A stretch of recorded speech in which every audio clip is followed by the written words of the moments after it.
Hey, we'd like to take a minute to thank our sponsor, iZotope, makers of software and plugins for audio repair, mixing, and mastering. We use iZotope products here at the High Gain. It's an important part of how we've been able to bottle pure podcast gold week after week. And guess what? iZotope offers 1 free month of Music Production Suite Pro, which has all the tools you need to mix, master, and repair audio. Also, you can get 10% off all other software using the promo code FRET10. That's FRET10. All of this is at iZotope.com, IZOTOPE.com.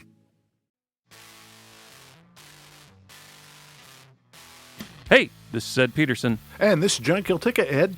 And this is the High Game Podcast. Lovely. Yeah, what do we talk about? We talk about guitars all the time, all day long, night and day. Yeah. Where are you recording from today, John? I am in an undisclosed location in the roughly northwestern corner of my basement. Okay. Shit, I said that out loud. In beautiful West Seattle. Yes, beautiful West Seattle. Yep. I'm also in a basement in beautiful West Seattle. I've got foam up all over the walls. Ooh, why?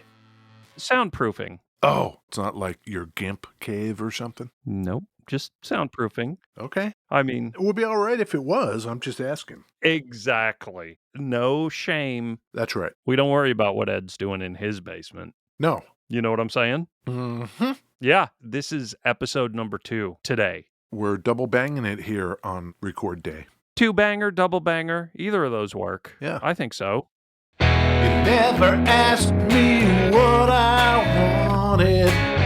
You only asked me why. I never thought that so much trouble was resting on my reply. Beverages. Beverages, Ed. Yeah, I do know who that is. Who? Elvis Costello. That is correct, Ed. That was called Miracle Man from his debut album in 1977. Did you own that album in 1977? I did. I bought it new in 1977. I was 10 years old. That's wild. Why do you think that was? I think in my case it was both my older brothers and my friends, and I guess the stuff that was being listened to was Joe Jackson, Elvis Costello, The Jam, The Knack. So I think it was just obvious when that came out. Must have. Yeah, it's funny because those bands you just said, new wave? Yeah. Not new wave like I think a lot of people would think. Yes. That's the East Coast art school new wave and not Flock of Seagulls, Big Hair new wave. Well, I think that stuff would be maybe a little later. Later, exactly. Yeah, totally. But, you know, that V1 of new wave. Right. I only know that stuff kind of from much, much later. So 10 years old and buying Elvis Costello is just wild to me, especially debut album. The backing band on that Yeah. was a band called Clover. It was not yet Elvis Costello and the Attractions. And that band were from California, of all places. Huh. That band Clover would go on to be Huey Lewis and the News. With Huey? Is Clover the News or is Clover Huey Lewis in the News? Clover was the News. Yeah. I don't know what Huey was doing. Probably, who knows what. I think there's some full frontal Huey in... What movie is he in? What? Yeah. Full frontal Huey? Yeah. Unless I dreamt that. So you're saying in a movie you can see the whiz coming out of the wiener hole? You know, it's a farther away. The movie's Shortcuts, directed by Robert Altman. Oh, that was a good one. Well, there you go. First return result, Huey Lewis pissing in Shortcuts. Crazy. Oh, there's Huey Lewis. We have such a rich cinematic history in this country, don't we? That's what I'm saying. It's weird because I totally said that, and then I'm like, oh my God, did I just make this up? Different things stick in different people's minds, Ed. And the crazy thing is, I am right now looking at a photo of pee coming out of Huey Lewis's dick hole. So that's what Huey Lewis was doing. Yeah. He was too busy to be in Clover because he's flashing his dick for Robert Altman. That's what he was doing. What are you drinking? Oh, wait. This is a athletic brewing company, Upside Dawn. Dong? Not Dong, Dawn. D-A-W-N. Gotcha. It's a non-alcoholic golden beer. I think they make exclusively non-alcoholic beers, and they're really good. Oh. What about you? What do you got? I have an Orangina Mm-hmm. since 1936. Can you believe that? Yes, I can believe it. It is a citrus beverage. 1936, where are they from? It is a product of the UK, Okay. and it is Orangina, man. It's not owned by Coke or any such thing. They are their own thing. Right. Of course, at this point, it almost feels like it goes without saying that I have a black coffee as backup. Great. You know, we always do editing, and I suddenly got this flash of fear that you would edit out the entire Huey Lewis Dick conversation. Don't think I will. That is probably copyrighted content, so I'm not going to post a picture of Huey Lewis's junk to the internet. But if you want to see it, it's as simple as Googling Huey Lewis penis. This all started way back with Elvis Costello, Yeah. and the connection there is that he played primarily jazz masters. Mm-hmm. So what we have today, Ed, Yeah. is a jazz master shaped guitar Okay. made by Nash Guitars. We've never done a Nash, correct? That is correct. You know where they're made at? Nashville. Olympia, Washington. Is that true? That is true. Some local boys down there. I had no idea. Yeah, a guy named Bill Nash down there in Olympia, Washington. Now, we know that a lot of people make your telly shape, your strat shape, your offset shapes. Those are pretty solid ground to tread on. But Nash has taken an approach that's kind of interesting. They only do relic finishes. Oh, really? Everything they make looks beat up. I've got a JM63 here. This is a Jazzmaster shape. This particular example is black. It's relic and worn down, and it's got a tortoiseshell pickguard. We might have to have some conversation here, Ed. Okay, I'm ready. So the Jazzmaster, originally it was hoped that the Jazz Cats would play it with their plinkety-plank. But with the Jazzmasters, a couple of things happened. There was not sufficient tension on the strings as they went over the bridge for them to sit solidly in their grooves if you hit it hard. So the strings would pop out. Okay. That was a thing. For sure. That's why so many people will replace them with mastery bridges and all kinds of things that seek to fix that. Bill Nash's solution was to do a couple things. First, he changed the angle of the neck, so it creates a little more tension for the strings that way. Okay. Then he changed out the bridge to more of a tunematic style with roller saddles that the strings go over. So unlike the old trem systems on the Fender where you hit the whammy bar and the entire bridge moves, this bridge sits still the whole time. So you move the whammy bar, the bridge sits still, and the strings just kind of roll over those saddles. Additionally, are you familiar with the buzz stop? I don't know. Am I? Help me. Okay, so the strings have gone down over the rollers of the bridge. Mm-hmm. Now there's this metal bar, and the strings go underneath that. This is on the Nash, not on a normal Jazzmaster. This is on the Nash, yes. So a normal Jazzmaster, it just goes bridge to the tailpiece. Yes. It's interesting, like a Mastery does not have that piece either. No. And this is where the controversy comes in. Ooh. They call it a buzz stop because it's meant to kind of reduce the ringiness of the strings back behind the bridge there. Oh. There are some that argue that is precisely what gives the Jazzmaster a lot of its character.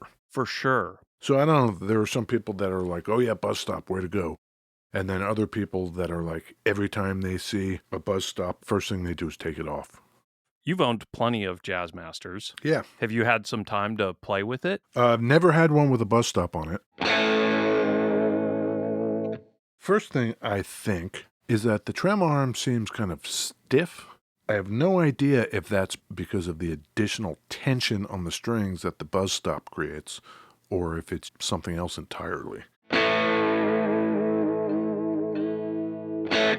So then, what are the pros of using the buzz stop? Well, you've probably noticed, Ed, that a lot of offsets use heavier gauge strings. Sure. You've heard the saying, tension is tone. From you say it. Well, there you go. Yeah.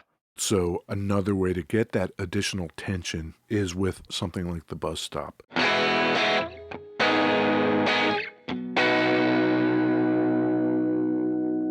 The sustain is very good on this.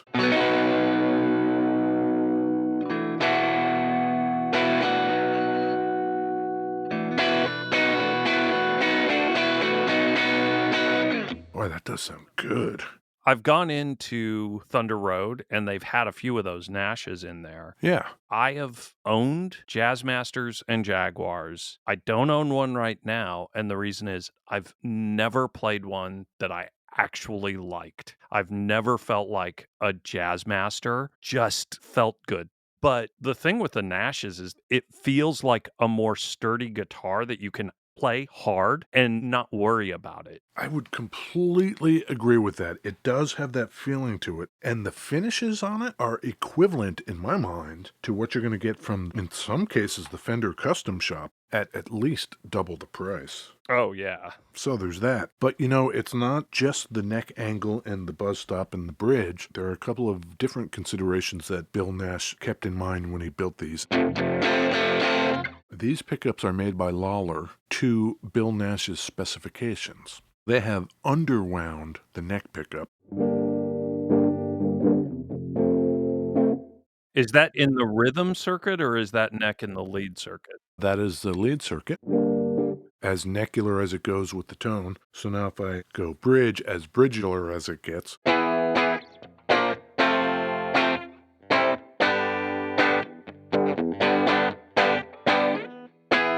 That's kind of nice. That sounds great. And then in the middle, does it have the same rhythm lead circuit? It does, but here's a thing that Bill Nash was thinking. Okay. When I switch to the rhythm circuit, with the little switch up there and there's a volume and a tone, traditionally on a Jazzmaster, what that does is activate the neck pickup only. Right. Nash thought, what if I want to still have both pickups? And so he did that. You can be in the rhythm circuit and still have access to both pickups. I still get all three combinations, neck, bridge, or both. So I can set them wildly different. Yeah, that's totally good. So then you can use both pickups and get a whole different set of tones. Yeah. That makes sense. Okay. So if I go totally trebly on the rhythm circuit,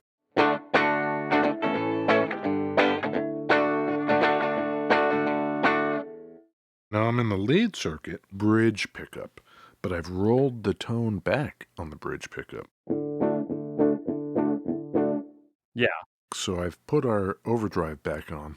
And then here's the other. I could see that being useful. Yeah, you know what I could see, Ed? So if I'm in the lead,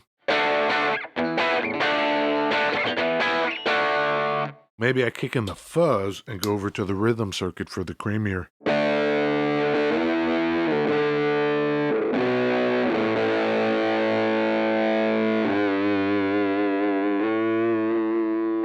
Kind of make more sense? Creamier. Yeah, creamier.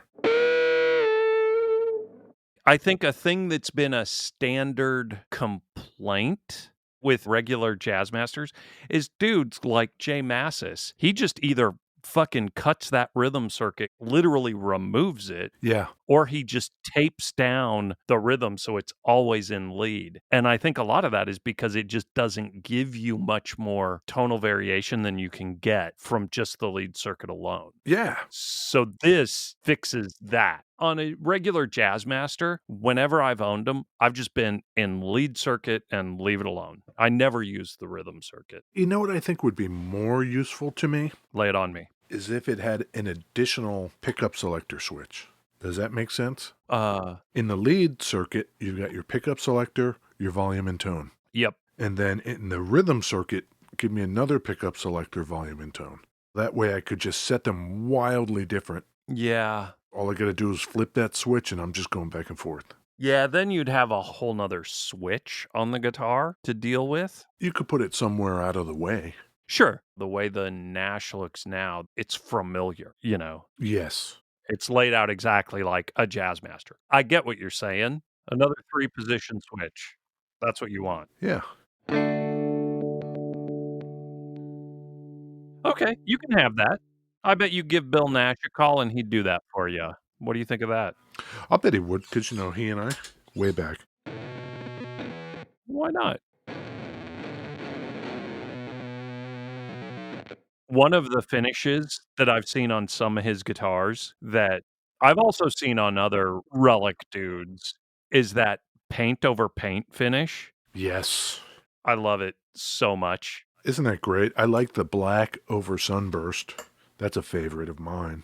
What's yours? Mine is black over paisley. That's pretty cool. I could not imagine owning one of those 70s paisley guitars, but I would love to have almost like rattle can over that paisley Oh, yeah. and then just the paisley like poking through. Which paisley, the pink or the blue? I kind of don't think it matters. Huh. I was thinking for you, pink. Guy like me, clearly. The black and the pink are really cool. That's my jam.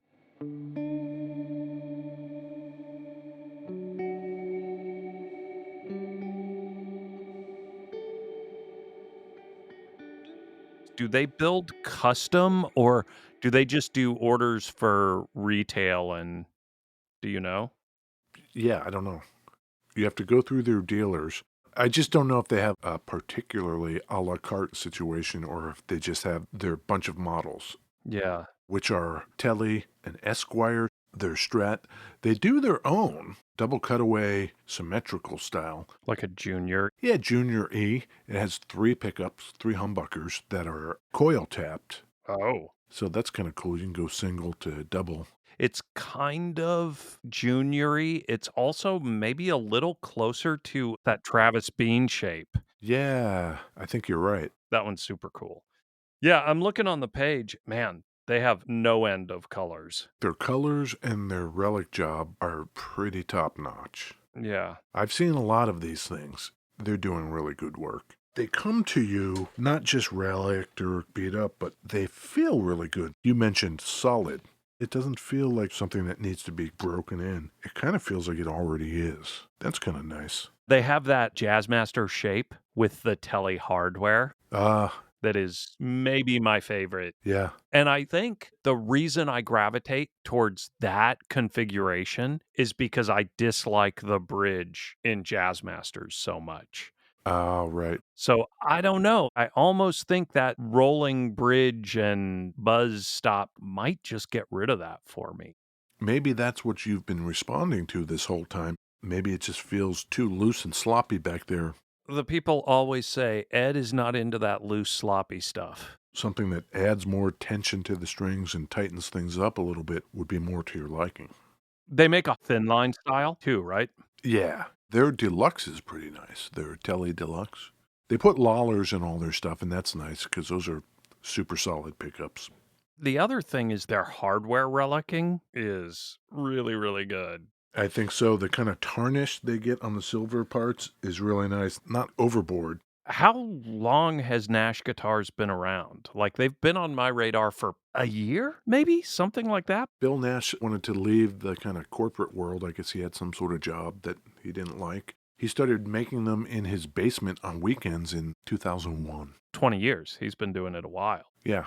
And he had experience with the idea of making guitars out of these various parts because he grew up in the center of the kind of parts caster culture of California in the 70s and 80s. We've talked before about DiMarzio making replacement pickups and Schecter making any part you could think you might want to put on your guitar, and then Charvel doing the same thing. It was possible to build a better guitar than you could get from Fender because Fender just didn't feel like doing it. Right. That culture is where Bill Nash grew up. And so now he's up there in Olympia doing the same thing, thinking, I'll just get the parts and I'll make a better one. Do you know how big of a shop he has? Is this a one-man operation or does he have like a whole crew? There's a whole crew. Yeah, I think total, including him, like 10 people. It's not too massive. right.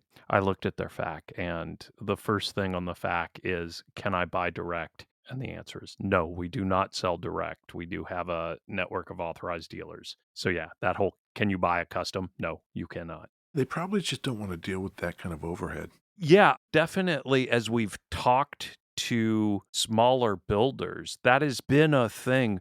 Like Dunnable. Dunnable will build custom guitars for you, but he put a $500 premium on ordering direct from him. I would imagine it's just easier to like have a bunch of guitars, just crank them out without having to worry about like what pickups do they want and when do we got to do this, sourcing all the weird parts. And it's probably just way easier to not deal with that custom thing. Yeah, that takes time. Yeah, totally. Whereas if somebody just goes into like Uncle Frank's and says, yeah, I want the Black Jazzmaster 63 style. Check. Yeah, Got it. I will order that for you. Yeah, It's just a different way of doing it. right. So they're large. Oh, he's got orange paisley. Whoa, that's killer. It's like an orangish paisley with a pink pick guard. Oh my God. So do that and then fucking rattle can it black for me. Could you do that for Ed? Oh my God. Can you help Ed out? That seems totally doable. What? Oh my God. What? He's got a telly and it's surf green over orange paisley. It's beautiful. I don't know what you're going to do with yourself. What's that? What are you doing? This is the Right Sounds Tremolo. Maybe some of the CXM 1978 from our good friends over at Chase Bliss.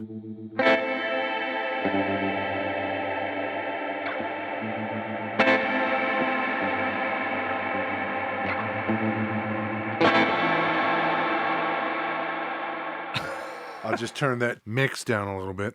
Yeah. There you go.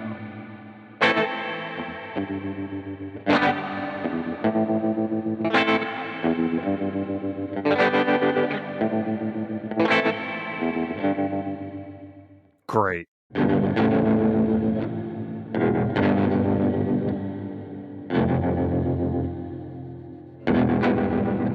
I want to be the pedal producer for bands where I just like, you're a little heavy on the mids right there, pull the mids back, your rate's a little off, that kind of thing. Oh, what we need here is like slip mode from the Chase Bliss mood. That could be a thing.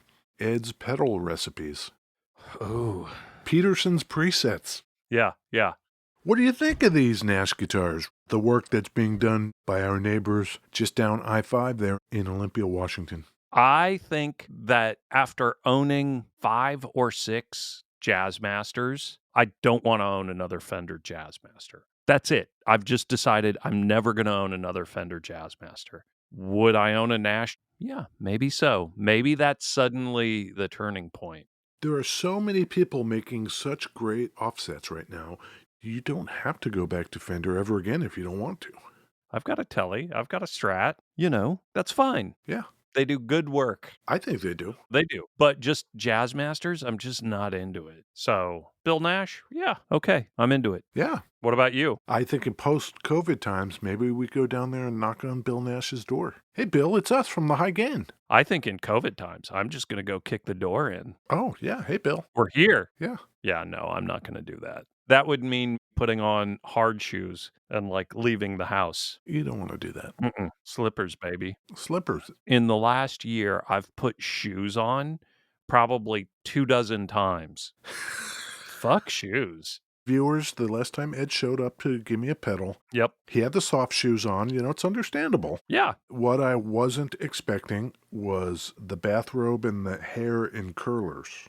Right. So there you go, viewers. If you're wondering what's out there in offset Jazzmaster type land, Yep. here is an option from up here in the upper left corner. The best coast. Yeah. Nice work, John. No, nice work to you, Ed. Where can people go to find our stuff? Oh, they can go on the interweb machine, fire up that box, Yep. and you can go to our website, The High Gain. Mm-hmm. You can go to Instagram, the Facebook, the Twitter's linked in, the Pinterest. Yep. Email. Yeah, you can email us at thehighgainpod@gmail.com. You could go to patreon.com/thehighgain. Ooh, you want to be a part of that fun. Yeah. For $3 a month, we're still posting bonus episodes. That's right. Get them while they're hot. Be a part of that. Sure. If you go to our Instagram, you will notice in our profile a link to our Discord if you want to show up there and make various comments about stuff.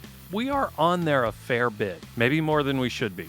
No, it's a good amount. All right, John. Good work. Okay, Ed, good work to you too. All right. I'll talk to you next week. That sounds good, Ed. Okay. All right. Bye. Bye.